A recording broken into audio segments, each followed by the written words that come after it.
Okay, there we go. We are now recording, so fair warning about that.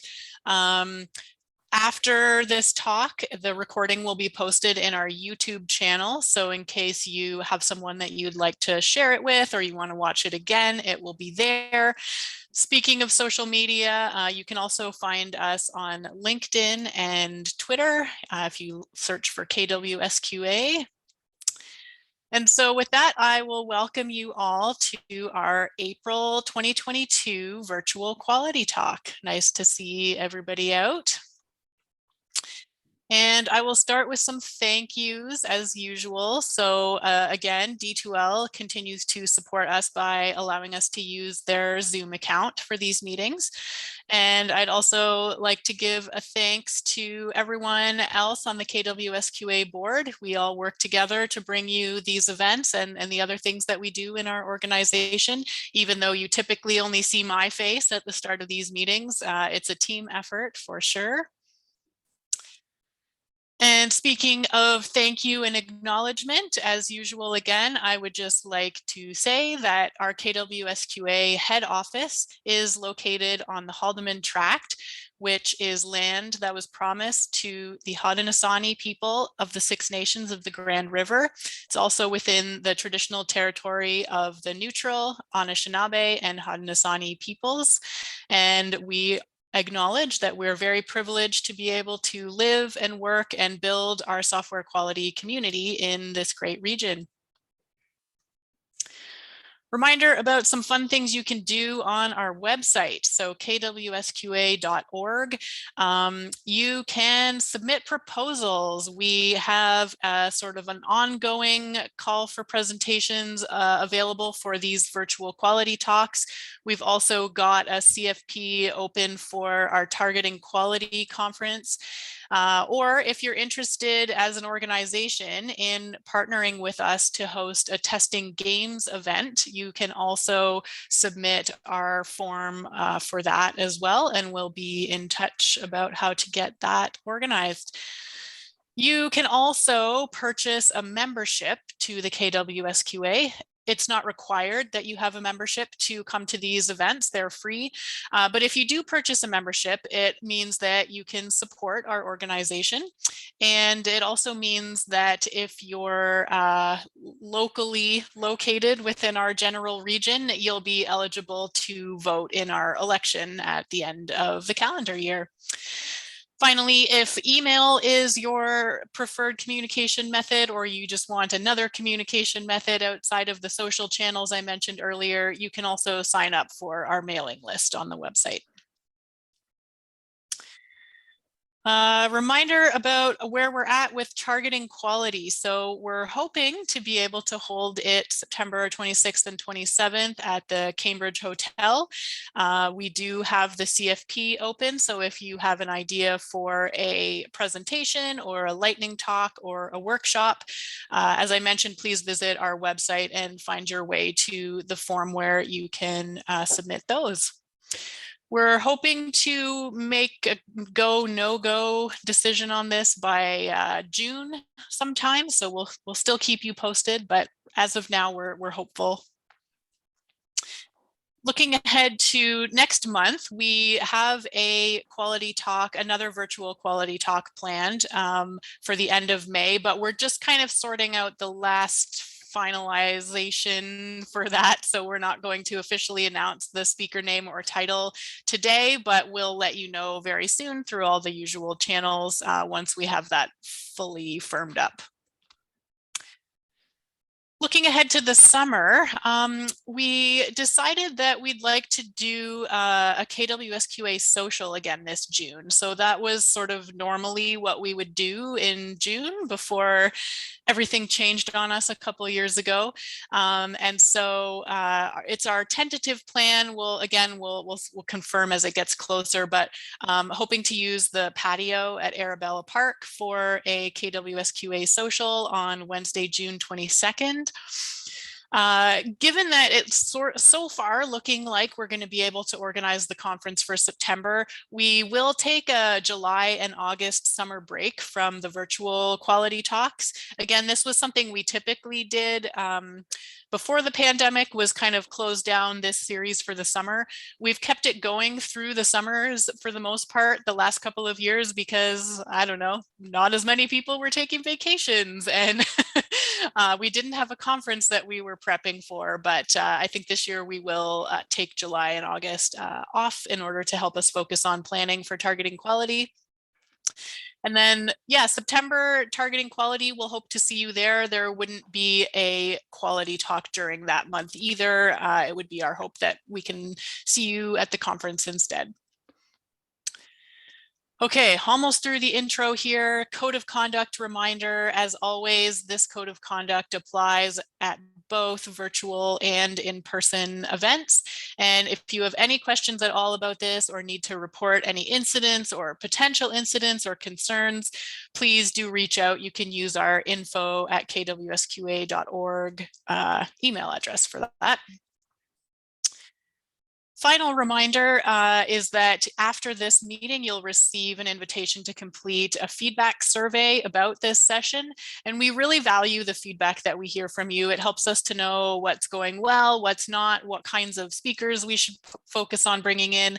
And it also helps the speakers that we have to know where they can improve too. So if you complete this feedback survey, you will receive an entry for a draw that we'll do at our annual general meeting where you could possibly win a $50 Amazon gift card. Okay, on to the good stuff. So today we have Neil Price-Jones presenting. Neil has been such a long-time supporter of our organization. I know my fondest memory personally of Neil is how he supported us financially at our very first Targeting Quality conference so many years ago now. I don't even want to calculate that, but I was just starting out in my career and had taken on this conference organizing role, and we just really appreciated that early support that we received from Neil. He's been a regular presenter at our events over the years and always comes to our events as well.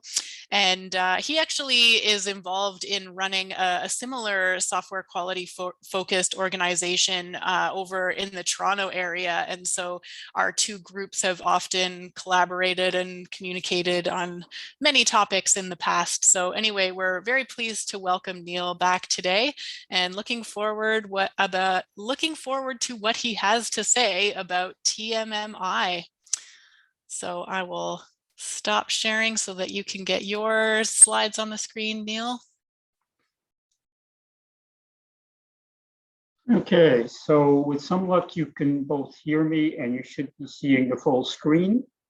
Yep, looks good. Yep, looks good. Okay, thank you very much, Tina, and thanks for the introduction. And as Tina mentioned, yes, I'm involved in TASK. As a matter of fact, I've been a board member at TASK for a number of years. And, you know, we're trying to collaborate a little bit more and hopefully we can get some stuff going back and forth once the pandemic is over and everything is back to normal. Normally, we hold our meetings just the day before. I mentioned to Tina that it's my wedding anniversary today, so this is the anniversary presentation for you. Whoever can guess the closest number of years, you don't get a prize. Sorry, it's been too many. So let's go on to the topic here a little bit and why TMMi?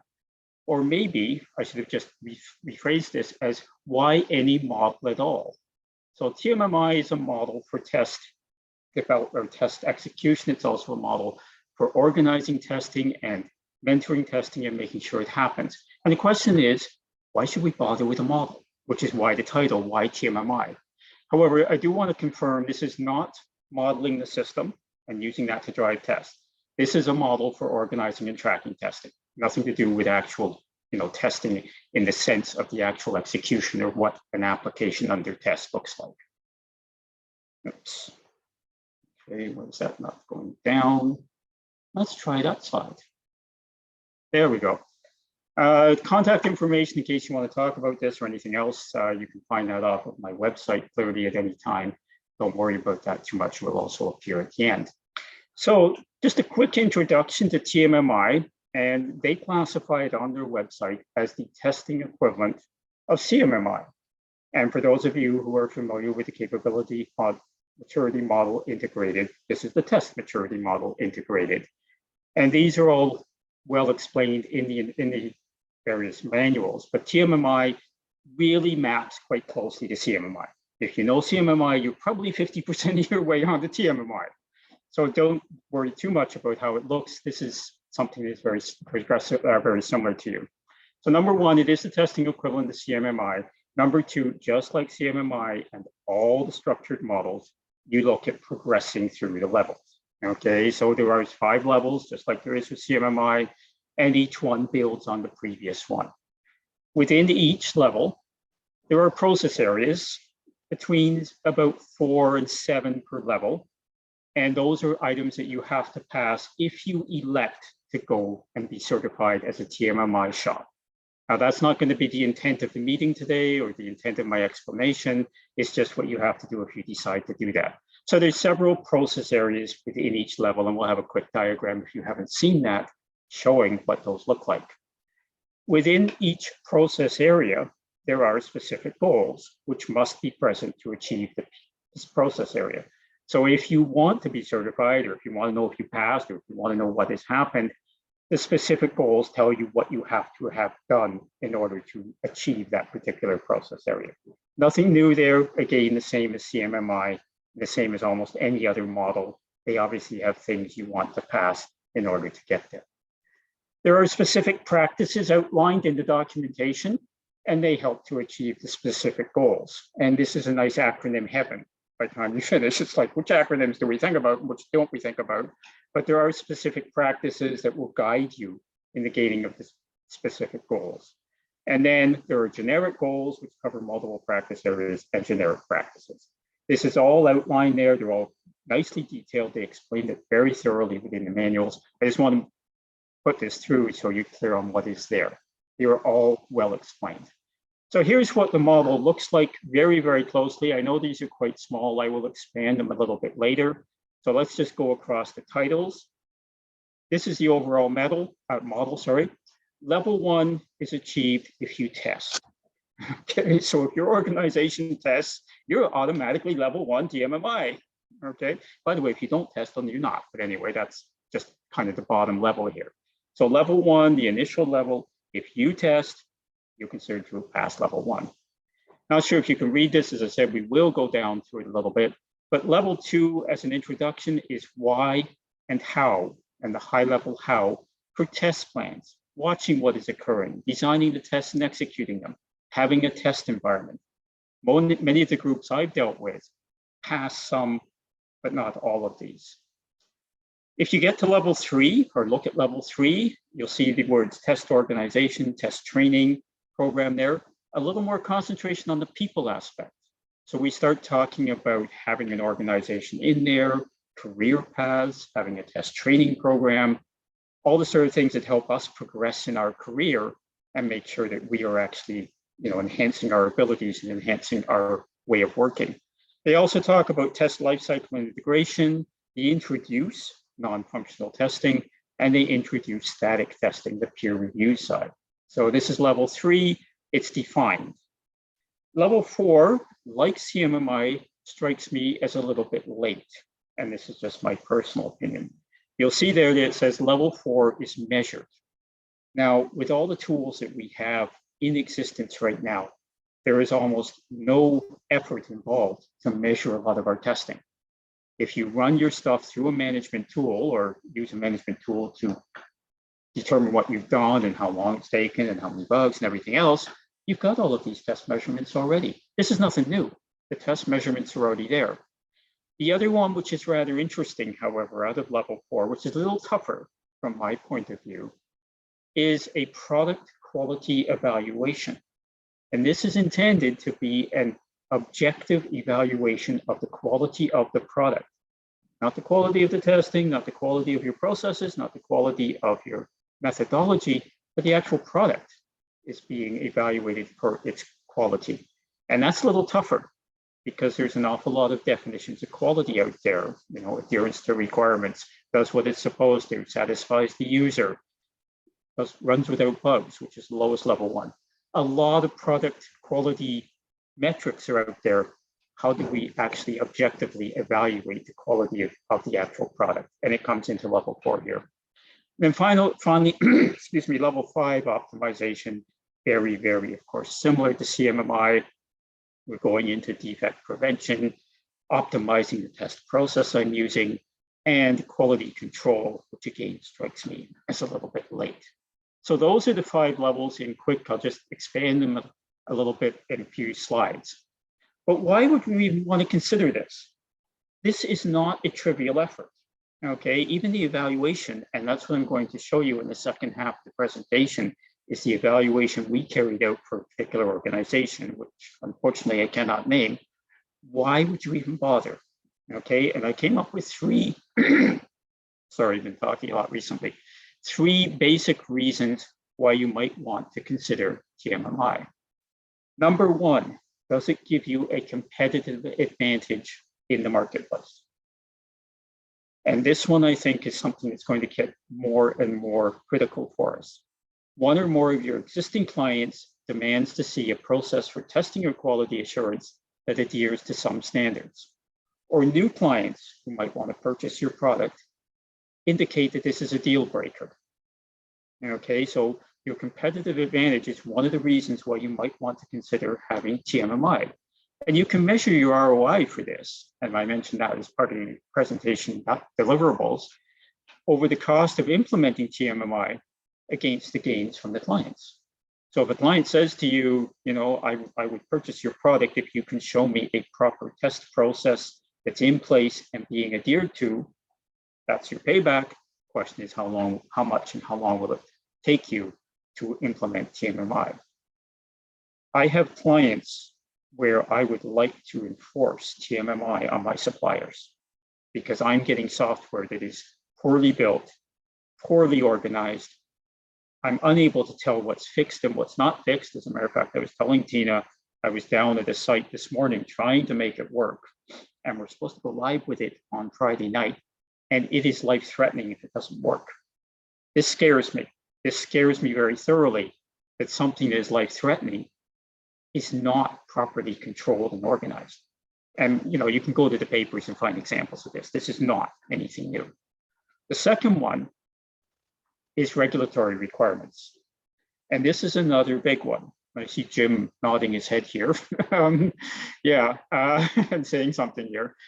We have a number of clients who have to obey regulatory requirements. They're in the food industry, they're in the nuclear industry, they're in the aircraft industry, they're in the power industry, and they're in the medical industry. They are supplying software or parts or something along the supply chain to a regulated industry. And the industry comes to them and says, prove to me that your software is correct, prove to me it's giving me the correct results, prove to me the piece that you're supplying to me is good, and they can't. So they have a choice here between potentially shutting down or somehow getting in line with the regulatory requirements. Again, something I don't see disappearing as software gets more and more inherent in our lives. The more we get software into our lives, the more people are going to say, how the heck do I know I can trust it? So regulatory requirements, unfortunately, does not have a great ROI. You have to do it, whether or not it pays you. But the other choice is you may go out of business. So we have a great number of clients, all in the US in this case, who are selling in, as I said, to the regulatory requirements, regulated industries, and they are being dinged with non-conformances on their audits. So they're getting NCRs on their audits, and they're being told to resolve it within the next 6 weeks, or we will not be purchasing from you. It's being driven by government regulation, or it's being driven by industry regulation. So that's a huge one again, from our point of view. The last one I really like, because this one's better for me, is efficient and effective practices. And again, and I was speaking to someone down in the States, and she's been in the business longer than I have. And she said she's very frustrated with how inefficient and ineffective the practices are in many of her clients. And this is irritating her because she's saying they could be so much better, why have we got so much problems or so many problems? Now, this one is reasonably easy for you to measure because it just shows you improvement in your own organization. So it's how much have I improved by putting this in. Now, this sounds like a lot of work. I'm not denying it. At this stage, I've kind of, raised the bar here and said, you should do all of this. And, what are you going to get back out of it? But there are a couple of reasons why you might come back. However, if you're agile and you think you're going to get out of this, I'm sorry. One choice is that mature traditional organizations that want to move to agile while keeping their process maturity may want to consider TMMi. There is a TMMi for agile. This quote comes directly out of that book. And what it's saying is that if you are a traditional waterfall shop or very old methodologies and you want to become more agile, but your clients want the process maturity you've built up over the last number of years, well, TMMi will help you keep that while moving to agile.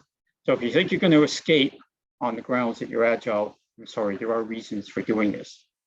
The other choice, and this is the one that I think is more critical, is agile organizations, and I know a lot of them, and they're mainly up in your area, an awful lot of agile organizations in the Kitchener-Waterloo area that have been very, very successful, and they're growing, and some of you are working for them because I know where you're coming from, but their clients are going to say, we need some sort of process maturity, but we want to be agile still. So if you want that process maturity, being able to say to your clients, yes, we have organization in place where we need it, but we're still going to keep that benefit of the agile methodology.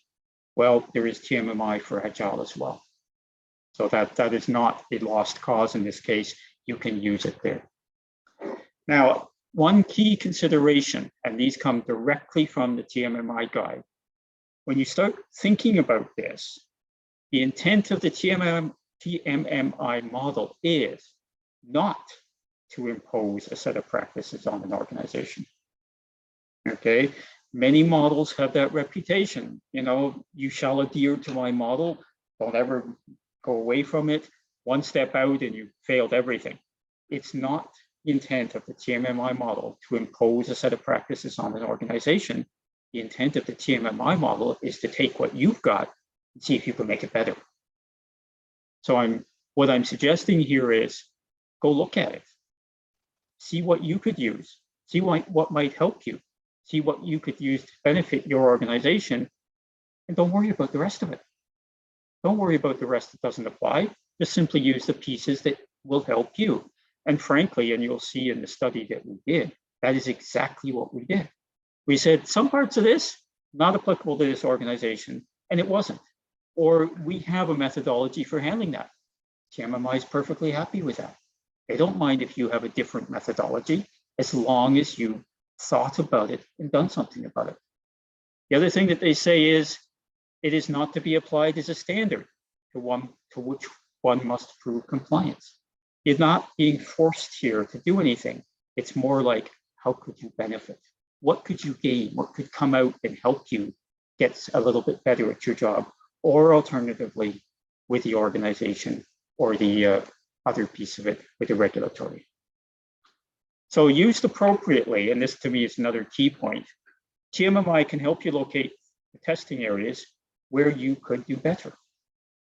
So really, this is what we're thinking about is, what pieces of this could we do better? And when I do the case study in about 10 or 15 minutes, you'll see what was identified, and I can tell you what they did about it. So how they applied TMMi. By the way, they have no intention of becoming certified. No intention at all. They just wanted to make their processes better. They just wanted to be a little bit more efficient because there were concerns coming across about the way QA was working. So that's what they were after, was making things better. Just very quickly, I stole this verbatim from another presentation, but then they didn't have a copyright on it, so I don't care. What are the 3 ingredients to delivering quality software to your clients? And this came out from that particular presentation. One is, are the customers happy? Okay, fair enough. No customer, no business. That's pretty obvious. for almost anything that I work in, security and compliance is huge. I have NERC CIP bound clients. For those of you who are familiar with it, NERC CIP is the North American Power Grid guidelines that they're used to make sure that the stupid thing doesn't come down like it did from Ohio. So I have clients that have to be NERC CIP compliant. And believe me, security and compliance is much bigger than whether it works, in all honesty. I also have clients, as I said, who are regulated, and they can't afford not to be in compliance with what they said. I just cannot afford to sit there and say, yeah, it's good enough. We don't need to do any more. That doesn't cut it with a piece of software that can kill you if it doesn't come in right. Yes, that's more than a lot of people are worried about, but still security is not going away. Witness Colonial Pipeline, witness the number of sites, including Task site, which was ransomware last year and also destroyed 3 times running this year. We've had some problems. Yeah, it went down 3 mornings running until we rebuilt it. And last year we got a ransomware, but managed just to build around it. Yes, Task website doesn't really matter. Not as if anybody's going to be hurt by it being down, but we are not a big organization. The other one, of course, the third ingredient is business value.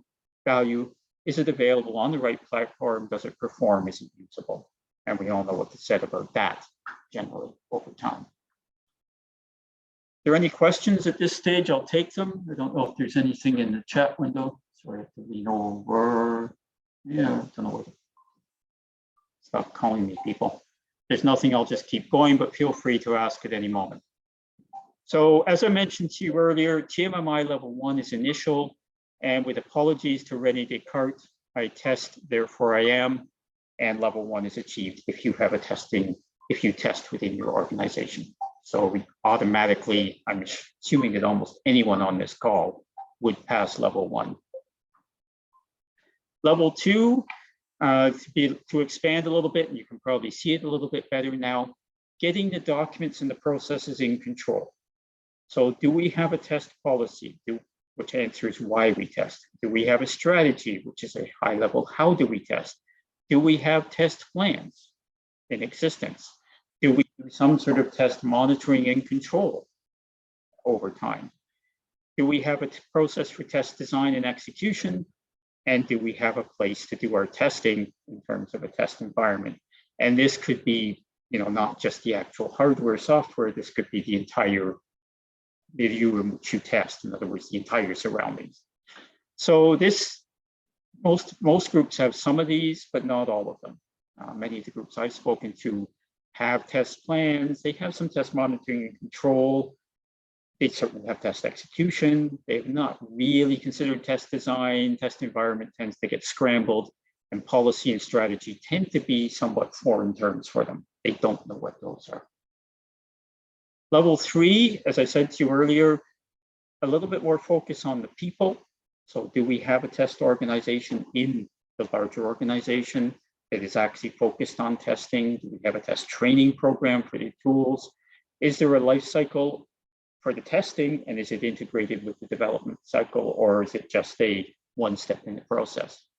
And again, if it's one step in the process, then you're probably going to have a problem. We introduce at this level non-functional testing, i.e. what sometimes are called the abilities of testing, and the static testing with the peer reviews. So we introduce the less common types of testing as opposed to the active functional testing. Finally, level 4, as I did mention to you earlier, test measurement, to me, at least the basics should be able to be done earlier, given what you have in terms of tools these days. If you're recording anything into any of the management tools, they give you all sorts of stats, potentially more than you actually want some days, and you can get test measurement out of all of them. As I mentioned extensively earlier, product quality evaluation, that's a rather interesting one. If you don't read anything else in TMMi, I would read that one, because that's really what your clients are evaluating you on. It's what the product is doing. They really, in some senses, don't care what the testing is. They don't care how you get there. What they care about is whether the thing is quality when they edit. And that's the quality they have to define. So here, TMMi puts in this formal process to actually evaluate the quality of a particular product. So they're looking at some way of evaluating that quality. And of course, advanced reviews, which are the static method of testing, which are very, very difficult to implement. Wrong screen. Finally, okay, level 5. Very, very few organizations get to level 5, as the same as CMMI. Very, very few organizations get to level 5 CMMI. And of course, those that do tend to get there in a very small subset of the organization. They will claim they're level 5. You will discover that they are only level 5 in one little piece. Level 5, in terms of TMMi, is looking at defect prevention. In other words, we're trying, as per the definition, to prevent defects from entering the product in the first place. And for those of you who have looked into quality assurance, you'll know some of the methodologies for that. But in order to do that, we clearly do need some stats. We need some root cause analysis in order to determine whether we are actually making progress in preventing defects or whether we're just simply getting better and more stable code in the first place. So that needs some stats, which is why this does come last. Second one, test process optimization, crucial consideration for those of us who feel we have done the best job we can on test process, and now we want to make it a little bit better. And finally, quality control. The purpose of quality control is to statistically manage and control the test process. Okay, so in other words, you are measuring an awful lot of stuff and starting to say, where can I improve based on the stats? Not a guess, not a, I think it would be better here, more like a statistically supported statement of what can be done to improve it. So again, something that very few organizations get to, and you'll see the colors in a few minutes, and we'll move forward from there. Okay, so I want to tell you what happened in terms of the request that I had for TMMi to evaluate an organization. So this is a case study. They are a medical statistics company. Unfortunately, and I just did reread the contract yesterday. They state very explicitly you're not allowed to name them anywhere. I would call them mid-sized. Okay, so they're not huge, they're not bank-sized, they're not 20 people, they're somewhere between those two ends. They gather up statistics, they manipulate those statistics, they present them, and they make recommendations based on what they discover out of those statistics. So that's what they do as an organization. So I would call it mid-sized. I think there's 400 to 500 people there. Your choice. I mean, you can decide whether that's big or small. I would call it mid-sized. So number one, they wanted to improve their processes. Okay, that's a nice generic term. What do you guys really want to do? Then they said they had too much to do with too little time in QA. No big surprise there. That's nothing new. They wanted to expand QA processes to the entire organization. Well, that was a bit aspirational, if you ask me. Their QA group has about 5 to 6 people in it. Their suppliers of the things that they need to work with are generally medical statisticians, so they're fairly well-educated people. And their consumers are governments, you and I, other organizations that might need medical statistics to either check cases or prove things. So they wanted to go beyond the part where they're testing and expand everything to an entire organization so that there was more shared to a large extent. So what did we do in order to evaluate TMMi and how they were doing? And please keep in mind, this was a bit of an informal evaluation. They did not have any intention of pursuing certification at that stage. So they weren't asking me for a formalized statement of how they were doing on TMMi, but they wanted to come close. They didn't want, just nothing coming out of it. So where did we start? So we went through all the PAs and all the SGs for levels 2 through 5. They did pass level 1 with the test lead and the QA manager. So we went in detail. It took a fair length of time, but there were only the two people involved, plus myself, going through what is this process area, what are the specific goals you need to achieve it, and how are you doing to a large extent.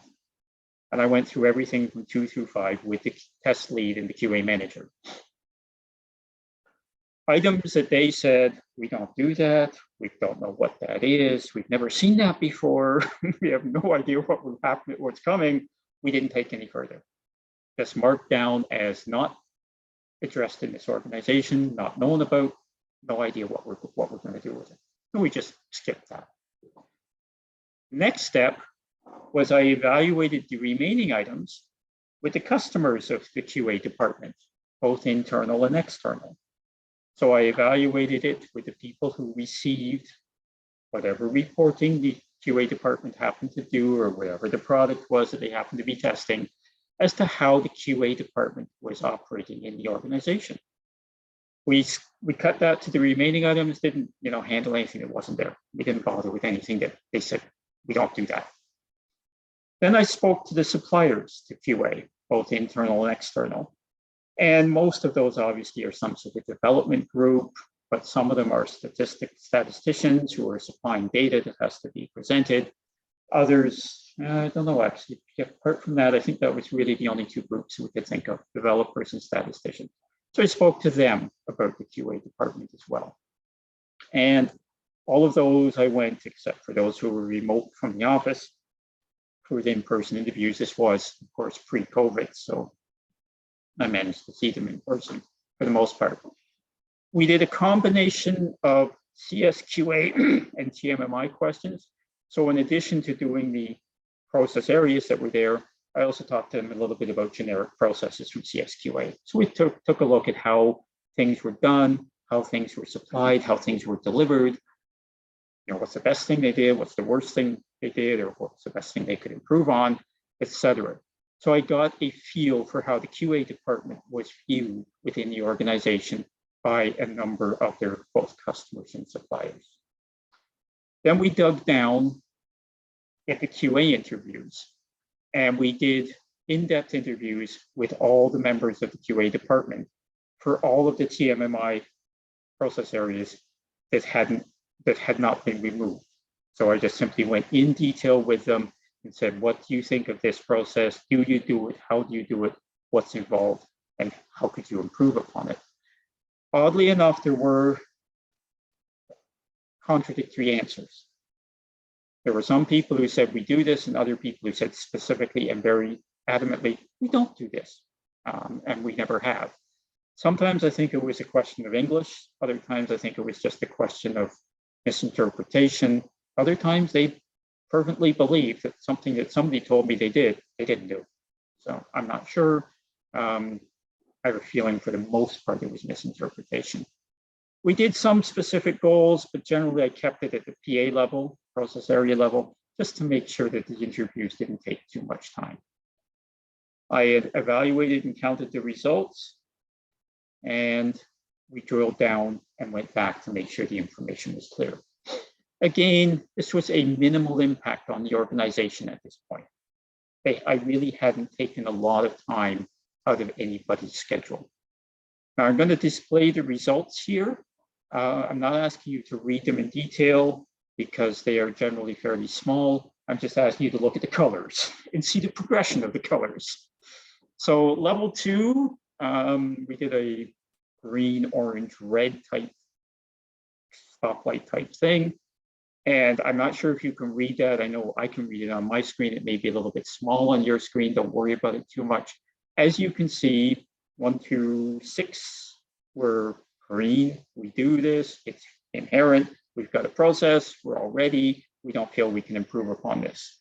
1, 2, 3, 4, 6, 8 of them were partially achieved. We had a bit of policy. We had a bit of strategy. We've done a bit of product risk assessment. We've got a test approach. We've got some test estimation, et cetera, et cetera. So they were partially achieved. And then 1, 2, 3, 4 were completely not achieved. They had no KPIs. They didn't monitor progress against the plan. They didn't monitor product quality. And they really didn't do much in the way of test estimation. Sorry, I misread that. They have a test approach. They didn't have much in the way of test estimation. So no big surprise. Let's move on to level 3. Well, level 3 doesn't look quite so good. Okay. Only 2 green bars, bunch of orange bars. So they've done some of it. So they have organization, they have some training, although that was one of the questions that oddly enough had 180 degrees of answers on it. Some people claim they got great test education and other people said we don't have any. And there was some bitterness about that in the organization. Ultimately, however, they did not do a SWOT analysis. So they didn't do any strengths, weaknesses, opportunities, or threats for the test department, completely foreign to what they considered. So you can see that things have gone a little bit more orange. When you get to level 4, we have nothing left in green. 2 oranges, they do a bit of early quality measurement and they do a bit of adjustment of the test approach, although that seemed to be rather ad hoc. And then they really didn't have much in the way of measurement. Despite the fact they have test tools in there, not a lot, they had some. They simply didn't do much test measurement. And then finally, we get to level 5. And as you can see, it's fully red. Nothing was achieved, which frankly didn't come as a big surprise. I mean, I was not terribly surprised at this by the time I was done. This, I don't think we even pursued anywhere else beyond the test lead and the test manager. They just said, we don't have common cause determination. We don't eliminate common causes. We don't statistically control the test process. We don't test via statistical methods. Well, kind of can't do that if you don't do the other. You don't select the test process improvement to contribute to quality, and they don't do any test improvements. So an awful lot of churn, an awful lot of reuse, an awful lot of invent from scratch with every project. And they admitted that. To a large extent, they would define a tester and the tester would go off and do it. There was no overall planning and overall organization.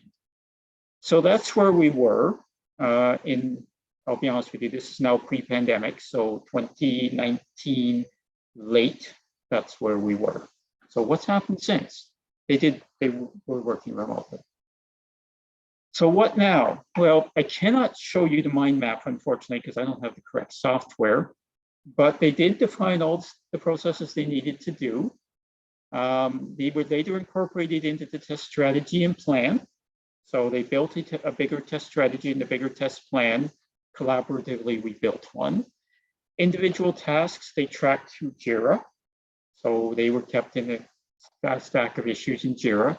Obviously, larger issues in JIRA were then subdivided into smaller, reasonably accessible tasks. And of course, some tasks generated new tasks. So they made use of their test recording tool, to actually manage this project. So that was where we got going. Wasn't bad. A lot of the tasks got done. I'll admit it slowed down a bit during the pandemic, partially because there were other things they had to do and there were some technical challenges working off-site that they hadn't anticipated, including the inability to get into their network because it was all on-site. But that's how they managed it. So for level 2, you remember we had some green, a number of orange, and a few red. As I said, they built a mind map of the results. The QA manager liked mind maps, apparently. We identified how to best address each deficiency, and we identified where to do it, and we tracked the progress in JIRA. So not bad, you know, and it just sat there until they had time, because clearly there were more important things that sometimes needed to be done, particularly when they had deadlines at the end of the year, for example. For levels 3, 4, and 5, we watched if stuff could be done, but it wasn't the focus. So level 2 was the focus because level 2 we needed to achieve first. So we kept a view out as to what might help us for the next levels, but we didn't concentrate on it. We certainly didn't push it too hard. They were not considered as much. Now comes the awkward point. Please keep in mind, this is not a terribly fast process. And between their other activities which were date-driven and had, as I said, deadlines, and COVID, which threw us all out to home, we wanted to go back and see if we veered off course at all. So I did an audit check when I was kind of at 80% of the way through the contract to kind of implement this and see where we were. So I did an audit check at 80%. And what did we do? Well, most stuff was on track. A bit of stuff had slipped, a bit of stuff had been misinterpreted, but for the most part, the way they controlled it, it was pretty good. So they are making progress towards achieving level 2 in its entirety. They're looking at levels 3, 4, and 5, but I think it's going to be a while. And certainly Jira helped to organize this and track where they were, because the tasks just sit there until such time as they deal with them. So there's not an issue with them losing stuff or saying, you know, did we address this and where? With the aid of Jira or any issue tracking system, we certainly managed to keep on top of what should be done. So a couple of key considerations here, which I didn't put on the slides because I added them to the presentation just this morning. And something you really need to consider if you think about doing this. Number one is, if we mature the QA process too much, QA will be out of step with the rest of the organization. And I kind of pictured, I don't know if you're familiar with the flat tabletop mountains that you see, I call them mesas. I think that's the correct pronunciation. They have a flat top and steep sides. And I think if you push the QA processes up and try to put them on top of the mesa, then the rest of the organization is down the bottom kind of saying, gee, look at that. They're really mature, but we're nowhere close. And because the rest of the organization has to be in step with QA, it's very dangerous to improve QA too far without bringing the rest of the organization alongside. Even your immediate suppliers must be able to provide the stuff that is in order with what you're expecting there. So that was a key consideration that's impacting the rest of the organization. And of course, you cannot do this in isolation in QA. If you look at TMMi, there are things that impact the rest of the organization. And the one example here is that QA did not have insight into production defects until they came back through the development cycle, back into another release, fixed, tested, or fixed and to be tested. So of course, root cause analysis was impacted because we didn't have any insight into what was coming out of production. Kind of tough to do root cause analysis when half your defects you can't even see, particularly ones that are coming out of production. So what is the current status other than those 2 points? We are making progress. In spite of COVID and alongside other work, they are making progress getting things improved. They picked and they've chosen what they wanted. They're not going blanket, we're going to implement TMMi. They said, this will be useful. This does not apply. This we can do minimally. This is going to take a while. So they've done what was suggested in the model. They've taken the practices that were useful and ignored the rest. And that's really what the model says.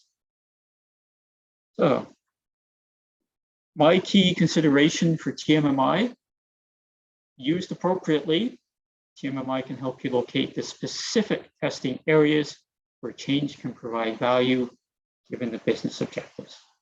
And that's really what I want to use it for. That's what my client used it for. That's what I would advocate for anybody who's thinking about it. What specific testing areas might you be able to improve and use and give value to the business by improving your model? That's really what you want to do. If you want information, take a look at tmmi.org. All the manuals are downloadable for free, PDFs. They're well organized, they're well written. You just need to go through, you can go through the headlines and sort of say, yeah, this is applicable, this is not, this can help me, this cannot. Off you go with what you can make use of, and you don't worry about the rest. Any questions? Sorry, it was kind of quick. Unfortunately, I have a meeting coming at 1 o'clock, I think. Oh no, 1:30. I'm okay. Well, this is perfect. Usually we aim for about 10 minutes of Q&A at the end. So thank you very much, Neil. Anyone have a question, comment, or thought that they'd like to bring up?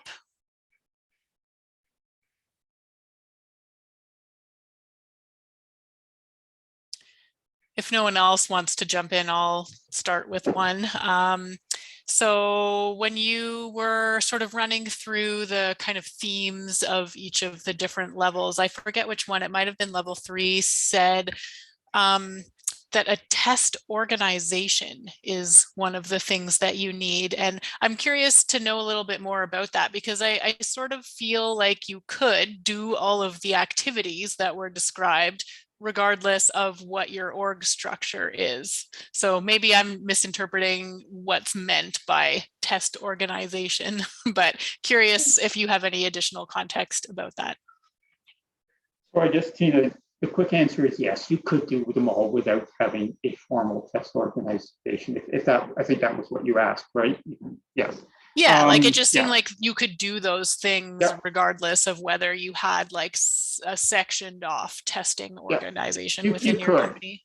Yeah, there would be nothing to prevent you from implementing every piece of this, excluding the test organization and stuff. I guess what they're recommending is that you have a group that is dedicated to this, has a career path, and has training in tools or methodologies or whatever that can not only contribute positively, but also enhance your testing processes. Yeah, you're right. That actually is a question that not occurred to me. There is no reason why, if you had a fluid organization, as per some Agile teams, where you're a developer, you're a tester, you're an implementer, blah, blah, blah, that you could do this without having a formal test organization. So that part, you could just say, as we said in the beginning, this is not applicable to me or to us. Yeah. You can do this without. Yeah. Yeah, as you've said, enough. like you can pick and choose things. I just felt like that one was a bit of a strange one because it was the only one that wasn't like action oriented. It was about an org structure. But That's anyway, true. Yeah. we can move on from that one. It looks like there's a question in the chat from Ian, if you want to take a look there.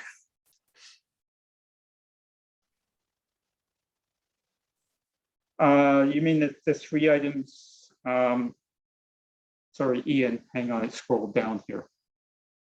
You mean the 3 items that are quality software? Those are Yes. Those are actually unrelated. Yeah. Those were from a separate organization. But I think so. Customer experience, security, privacy, and business value. The question is really more about how are you able to tie in the changes to the TMMi to the actual value to the organization? Like, how are they able to tie back that we've made this impact to the quality of the overall organization based on the changes we've made?